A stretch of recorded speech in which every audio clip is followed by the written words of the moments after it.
In 1995, five high school basketball players and their coach left a playoff game and were never seen again for 20 years. Their disappearance haunted a small Virginia town until a lone hiker stumbled upon a buried van deep in the woods. What she triggered would unravel decades of silence, reveal a horrifying truth, and bring a grieving mother face to face with the last words her son ever wrote. Welcome to Minority Struggles. If this story hits home, subscribe to the channel right now as we speak, as we are aiming to reach 1,000 subscribers. Yes, right now. Thank you.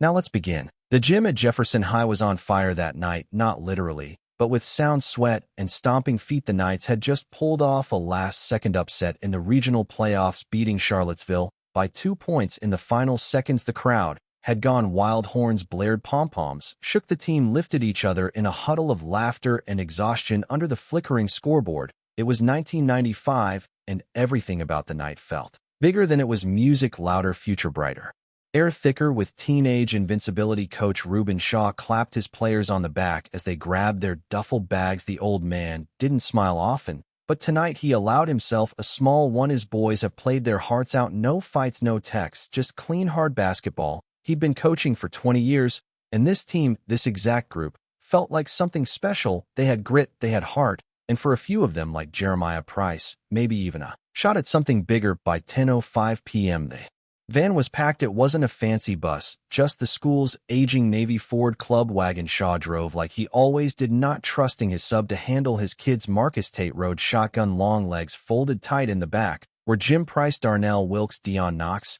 and Anthony Tonefield, still trading jokes and leftover fries from a gas station bag. The parking lot was half empty, now the lights humming above them in tall halos. Gloria Price stood at the edge of the lot, arms folded under her windbreaker. She never missed a game, not since Jim was in 8th grade. She gave him a two-finger wave as the van rolled past, and he waved back with a grin that still had baby teeth in it. She didn't know it would be the last time she saw her son's face in the flesh. The van pulled out on a Highway 33 heading east back toward their small town in Louisa County. It was supposed to be a 90-minute drive routine. They made it dozens of times, but they never arrived. By midnight, the first parents started to worry. Devon's mother called Coach Shaw's landline and got no answer. Then Tone's girlfriend said he never called her like he promised. At 12:47 a.m., Gloria Price called the police. By 1:12 a.m., officers were out scanning the highway with floodlights. The storm rolled in around 2, rain like needles, trees swayed like drunks. Visibility was terrible, but still no sign of a crash, no tire marks, no broken guardrails. The van had simply disappeared. The next morning, the local paper ran a small headline: high school basketball team missing after victory. TV crews arrived by noon. Helicopters scanned nearby woods. Dogs sniffed along back roads. Volunteers walked shoulder to shoulder through the underbrush. They found nothing, not a scrap of metal, not a jersey, not a footprint. The van had vanished like smoke. As days passed, the tone shifted. Reporters speculated, rumors grew. Some blamed Coach Shaw, asking why he hadn't called. Others pointed fingers at Darnell, bringing up an old shoplifting incident and whispering that maybe the team ran off. People questioned the school's safety policies. Anonymous letters claimed sightings of the boys at bus stops, diners, truck stops. None of them led anywhere. After a week, the coverage slowed. After a month, only Gloria Price still showed up at the sheriff's office every Friday with a list of new questions. By fall, the state officially changed the classification from active missing persons to presumed deceased. Gloria didn't hold a funeral, she said. I can't bury a ghost.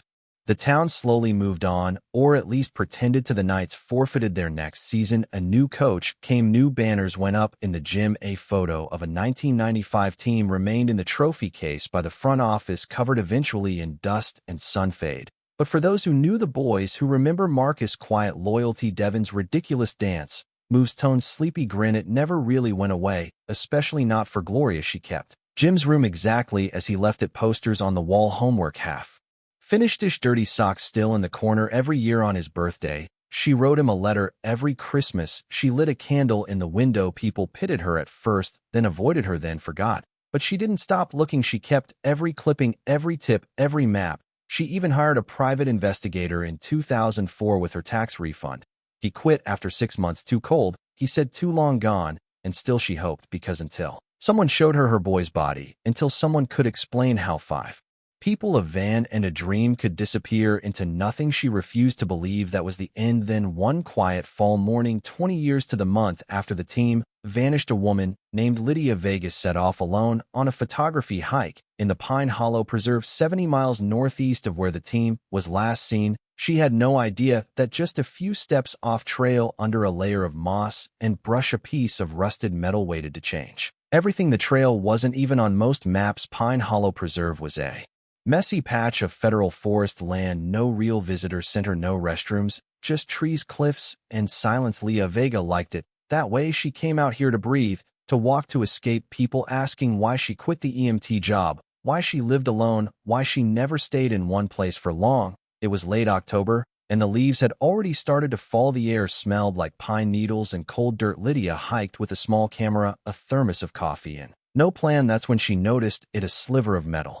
under a blanket of leaves about 30 foot downhill from the main trail. Something about the way the ground sloped, the way the moss grew across the rise. She stopped, bent down, brushing the leaves aside, her breath caught. It was a bumper, a van bumper. She scrambled down farther, peeling back moss and dirt, until the full corner of a rusted vehicle revealed itself, buried nose first against the slope, almost entirely hidden by forest growth. In time, her hand shook. As she backed away, she didn't need to open it to know what this was. She just took 3 careful photos, turned around, and started calling every number she could think of with a signal. By the next morning, the woods were no longer quiet. Police vehicles, search crews, tents, drones, and floodlights now crowded the site. Yellow tape ran from tree to tree, a coroner's van idle nearby. For the first time in 2 decades, something had surfaced, something real inside the wreckage. They found 3 bodies, 2 in middle seats, 1 in the driver's seat. The bones were curled in strange positions, long since picked clean by time,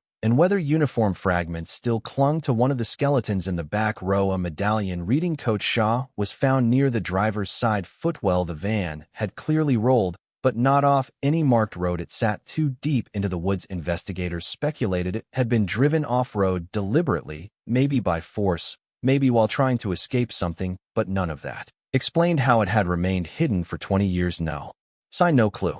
The remains were transported to Richmond for forensic analysis. News crews descended on Louisa County like a second storm. Microphones were shoved into old faces. Archival footage aired on repeat. The missing nights returned to headlines they hadn't graced since dial-up internet. Detective Elijah Moore watched the coverage from his desk in Charlottesville, jaw tight. He had just turned 13 when the team vanished. He remembered watching the games on local TV. His older cousin was at Jefferson High Alum.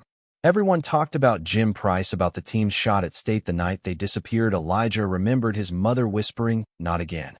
Now he was 33, working cold cases across the region, and he knew this wasn't an accident, not the way they had found it, not with 2 boys still missing. Jim Price and Darnell Wilkes were not among the dead. That meant something. He drove straight to the site. By then, Lydia Vega had already given her full statement and quietly left. She didn't want to be a part of the media frenzy, but she handed over the SD card with every photo she took. Wide shots, tire impressions, even close-ups of a rusted high-top shoe wedged beneath the van. Forensics confirmed the driver was Reuben Shaw. The body in middle seat belonged to Marcus Tate. The quiet forward, the one in the rear smallest frame, was identified as Devin Knox. His mother had to be sedated when they brought her the news, but the shock hadn't even begun to settle before the questions started piling up. Why were only 3 boys inside? Why did Devin still have his jersey on, but Marcus didn't? Why were all the seat belts cut? Why did the windshield crack outward? And why were there claw marks on the inside of the door? Detective Moore stood beside the wreckage, arms crossed, staring into the van's collapsed roof. This wasn't just a crash. Something had happened, something violent, something no one wanted to name. Yet back in town, Gloria Price watched the news from her living room, hands clenched around a throw pillow. The reporter said 3 sets of remains were recovered. Gloria knew the names before they said them. Not her son, not Jim. She didn't know what that meant, yet relief, dread, Hope's cruel cousin. She stood and turned off the TV. For 20 years, she had waited for an answer, and now finally, someone had found something, but it wasn't her son. He was still out there. She could feel it. 2 days later, the crime scene unit returned to the area for a second sweep. What they found down the hill, about 50 yards deeper into the brush, made the case go national. A trail of rusted soda cans, a cracked cassette tape, and wedged under a moss-covered rock, half buried in Mud was a high school notebook wrapped tightly in plastic and sealed with duct tape on the first page in faded black ink. "If someone finds this, please tell my mom I didn't stop fighting." It was signed Jim Price, and the world exploded. The notebook was warped, but intact, 20 pages front and back, dated across 2 years, 1995 to 1997. The ink had faded in places, but most of the writing remained legible. The forensic lab in Richmond scanned and preserved each page before handing it over to the investigated unit. Detective Elijah Morse sat alone in a quiet conference room. When he first read it, he didn't move for almost an hour. Jim Price's handwriting was unmistakable, strong capital letters, slanted lowercase, each entry read like a teenager trying to stay sane in the dark. October 27th, 1995. "I don't know where we are. Coach is hurt. Darnell won't stop yelling. Marcus is bleeding. I can't tell if the van flipped or someone pushed it. The windshield is cracked. We can't open the doors." October 29th. "Devin stopped talking today. He's curled up with his jacket over his face. It smells like oil and leaves in here. I keep hearing footsteps outside at night. I don't think it's animals." November 3rd. "Something's wrong. Darnell says he saw someone watching us through the trees. He said the man had a beard and stood too still. I didn't see him, but I believe it." November 10th. "Coach is gone. He stopped breathing. Marcus, thanks for being hunted. I think so too." December 2nd. "Devin's gone too. One night, he just stopped moving. Darnell and I dragged him outside and buried him with rocks. I don't know what else to do." Detective Moore closed the notebook on that page. It was too much. The press only saw a redacted version of the story. The police didn't release the full text, only confirming that the notebook was authentic and that it appeared Jim and the others survived the crash for at least 2 weeks, possibly longer. But behind closed doors, Moore kept reading. The entries grew more erratic. The dates became inconsistent. Some pages were frantic, as if written in the dark. January 1996. "We saw headlights one night, thought someone was coming, but it wasn't a ranger. It was him again. He just stood there watching Darnell through a rock. The man didn't even flinch." February 1996. "Marcus started saying weird things before he died. Said the man in the woods had been at the game watching us since before the playoffs, that he knew who we were." April 1996. "I found an old trail. It leads away from the van. I think he uses it. I'm going to leave this notebook in case I don't come back." The last full entry was dated August 1997. "I think he's taking Darnell somewhere else. He says I'm too loud. I tried to run. Coach didn't make it. If someone finds this, tell my mom I didn't stop fighting." That was it. No signature, just an imprint where the pen had pressed down too hard. Moore sat in his car for an hour before calling Gloria Price. He didn't tell her everything, just enough. "There's proof Jim survived the crash," he said. "He lived for months, maybe years, long enough to write on the other end of the line." Gloria didn't speak. She just breathed hard. "I need you to come to Richmond. Morris said you should see it for yourself." She arrived the next morning with her sister. She read the pages in silence, tears falling steadily into her lap. When she finished, she folded the last page slowly like it was glass and said, "Then where is he now?" Moore had no answer. Forensics found additional traces near the van site, a shoe print in dried mud matching Darnell's size, half buried near game trail. They also uncovered small animal traps and a rusted axe hidden under rocks. None of it was recent, but none of it should have been there either. A hiker's tip from 1996 was re-examined back. Then a man reported seeing a bearded guy and a teenage boy hauling firewood near an unmarked cabin. It had been dismissed at the time. Nothing matched any open cases. Now Moore saw it differently. He built a radius from the van site, began overlaying every known structure in the area: hunting shacks, fire towers, closed ranger cabins. Most had long since collapsed, but one, the Kessler Ridge Fire Lookout, was still standing as of 10 years ago. Moore and a small team set out the next day. They found it empty, broken furniture, burned logs, but no bones, no bedding, just the smell of mildew and dust and something else. A tin coffee concealed with duct tape inside. 5 Polaroid photos. 3 of them were blurred. One showed a teen boy, thin, dark-skinned, sitting near a fire with a fishing pole. The last photo made Moore's stomach twist: a white man in his 50s, heavy beard, holding up a dead rabbit by the ears, smiling at the camera. In the background, a boy with his back turned, walking toward the trees. Moore scanned the photo, ran facial recognition, cross-referenced archives. The name came back: Martin Kane, former wilderness instructor, fired from a boys' summer program in 1988 for inappropriate conduct, questioned in 2 disappearances, 1 in Virginia, 1 in Tennessee. Charges were never filed. He moved west in 2001, died in a cabin fire in Alaska in 2002. Everything aligned, everything except the ending. There were still 2 bodies missing, still no confirmed time of death, no direct proof that Kane was at the game or that he drove the team off the road. The van was found miles off course. The logs didn't line up, the timelines bled into shadows, but Moore knew one thing for sure. This man had been watching those boys long before the crash, and Jim Price had known it. The photo of Martin came hit the news cycle like a match to dry grass. By the end of the day, every major outlet had his face plastered across their banner headlines. The man behind the vanishing wilderness predator identified in missing basketball team case. Martin Kane, ghost of the Appalachians. But Gloria Price didn't care about headlines. She cared about the silence that came after. No arrests, no charges, just another dead man buried thousands of miles away who'd taken everything and answered for nothing. Detective Elijah Moore sat across from her in the cold, gray-walled office of the Cold Case Division. He slid a manila folder across the table. It's all we've got on Kane. Sealed warnings, internal memos, complaints from 3 different jurisdictions, all buried or ignored. Gloria didn't even open it. Was he at the game?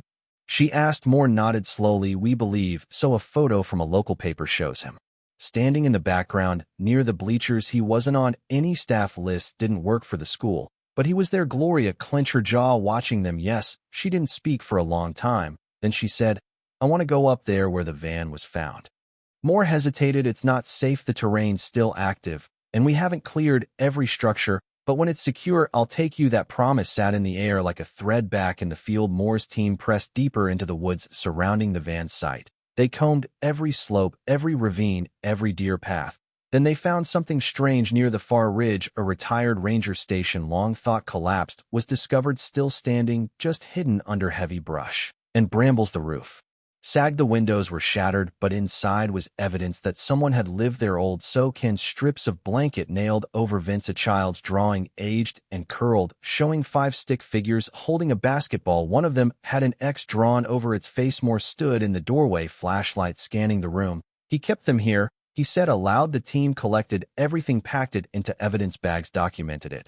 But again, no bones, no blood, just echoes. Meanwhile, Lydia Vega, the hiker who started all this, was watching it all unfold from the edges. She hadn't asked for any of it, but something about those woods stayed with her. Something about the notebook, the fire pit, the eerie quiet. She returned one morning with her dog, this time sticking to the marked trail about half a mile beyond Ranger Station. Her dog stopped cold, barked once, then froze, sniffing the ground. There, buried shallow under pine needles, was a rusted lunchbox. Inside, another cassette tape. When Moore listened to it back at the station, the sound was faint. Cracking went across the mic, but then a voice, young, unsteady, whispering, My name is Jeremiah Price. I was taken after the crash. He watches us at night. We can't run.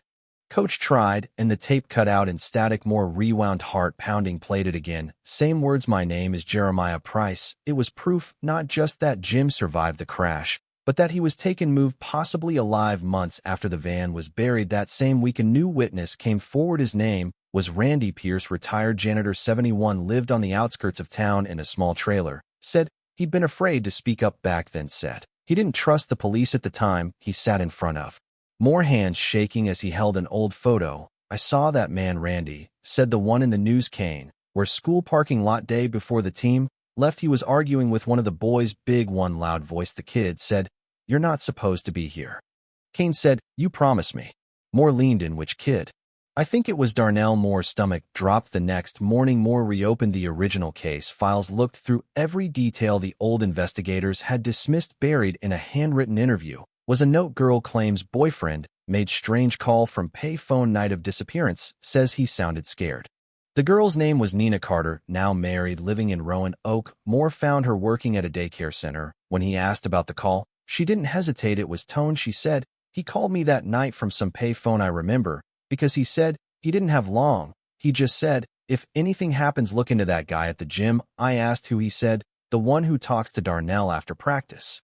Then the line cut. Did you tell anyone? I told the principal. He said, it was probably nothing. Moore drove back in silence, the weight of everything building. This wasn't just a crash. It had never been a crash. It had been a trap. Someone targeted them, followed them, maybe even stalked them for weeks, waiting for a chance. And now that someone was dead, the only question that remained, were Jim and Darnell still alive? When Kane died in 2002, Gloria still believed every night She sat on her porch staring out into the darkness with Jim's photo in her lap. The notebook stayed on the table inside beside a lit candle. One night Moore sat beside her, brought her the tape. They listened together in the quiet. When it ended, Gloria didn't cry. She just whispered, "He kept fighting." Moore nodded. "We're still fighting too." And they were, because now the world finally believed them. But belief wasn't justice. And it wasn't closure, not yet. The leaf had started to fall again. When Lydia Vega returned to the Ridge, she hadn't planned to. After all the media, the interviews, the sleepless nights wondering if she should have looked harder. The first time she swore she was done, but something kept tugging at her. Maybe it was the image of that rusted van door half buried under leaves. Maybe it was a notebook.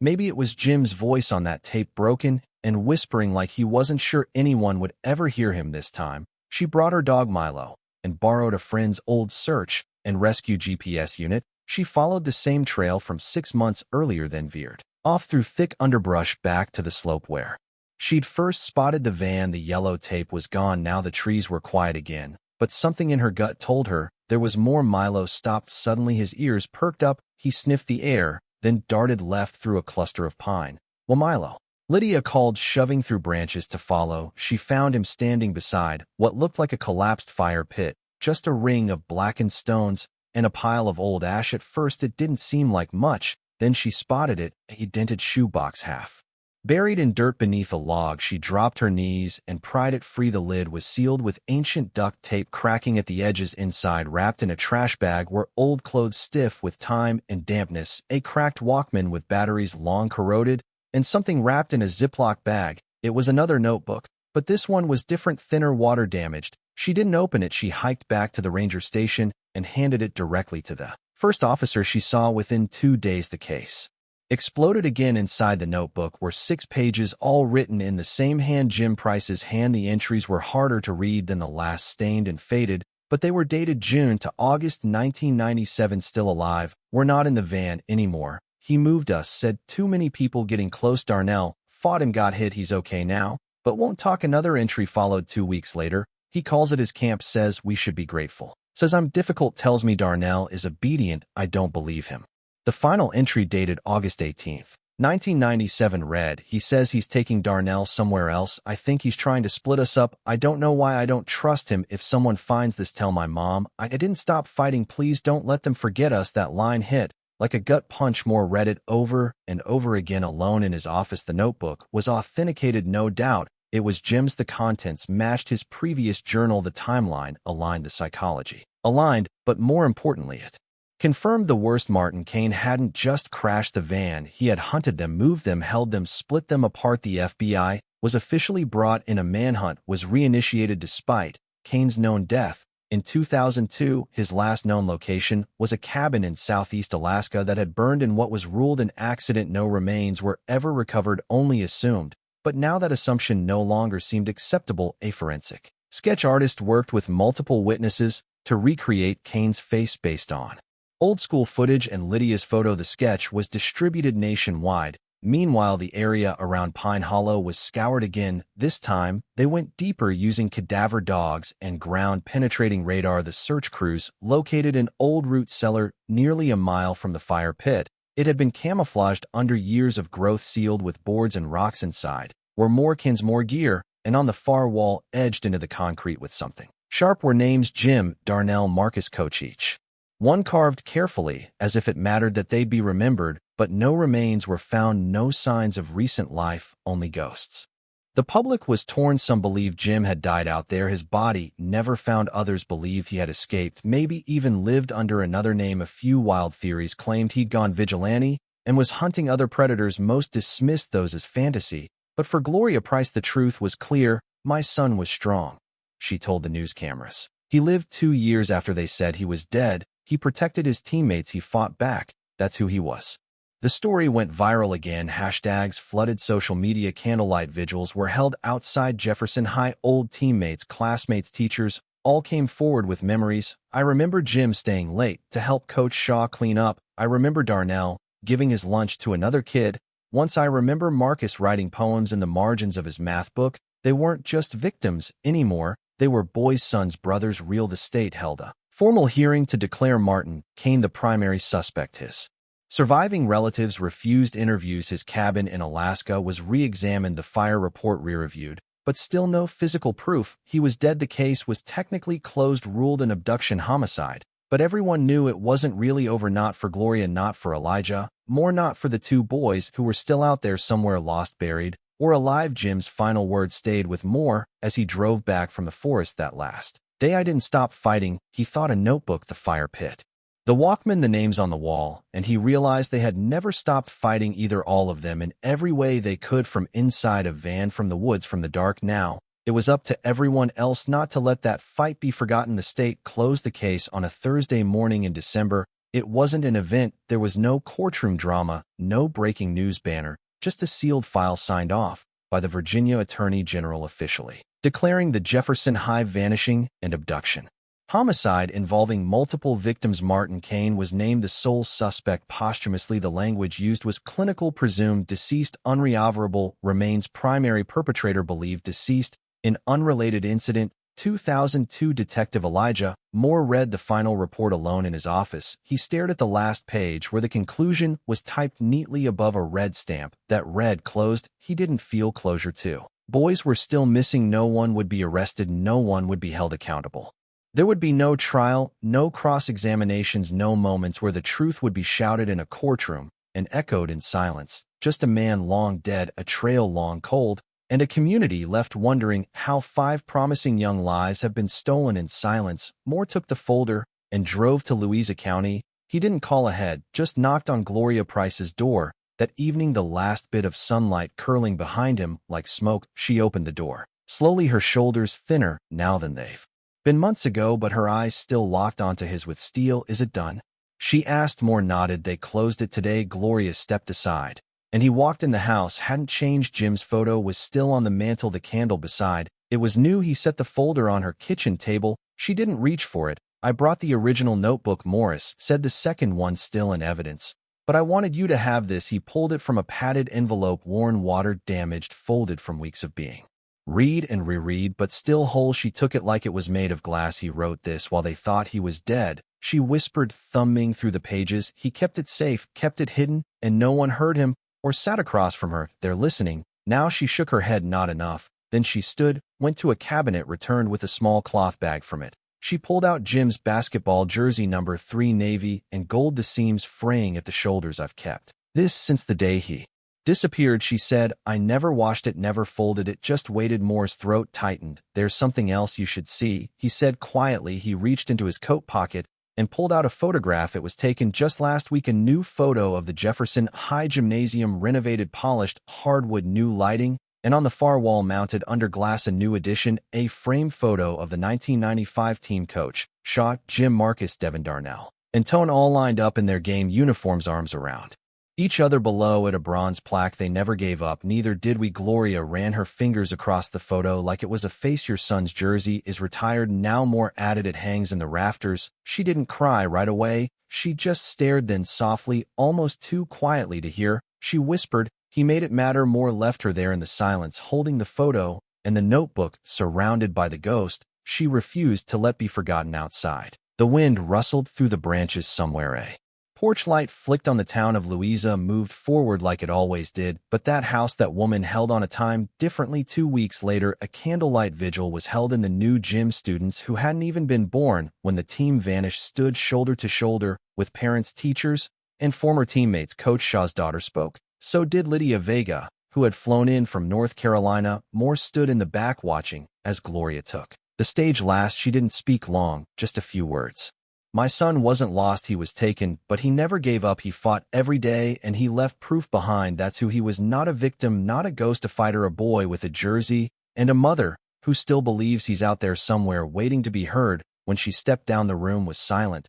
Then someone began to clap, slowly at first, then louder, and then everyone was on their feet. It wasn't celebration, it was acknowledgement, recognition. Jen Price's story had become more than a cold case. It had become a legacy. Months passed. Gloria still lit the candle every night. Moore transferred to the state's new Special Investigations Unit focused on historical abuse and unresolved disappearances. Jefferson High launched a scholarship fund in the team's name, and on a quiet hill Just beyond the tree line in Pine Hollow, the site where the van had been recovered was marked with a new wooden sign in memory of the knights Jim Price, Marcus Tate Devon, Knox Darnell Wilkes, Coach Reuben Shaw, gone but not forgotten. Beneath that, carved by hand, were 5 words, words no one could ever erase again. I didn't stop fighting. That's how the world finally remembered them, not by how they were taken, but by how they refused to disappear.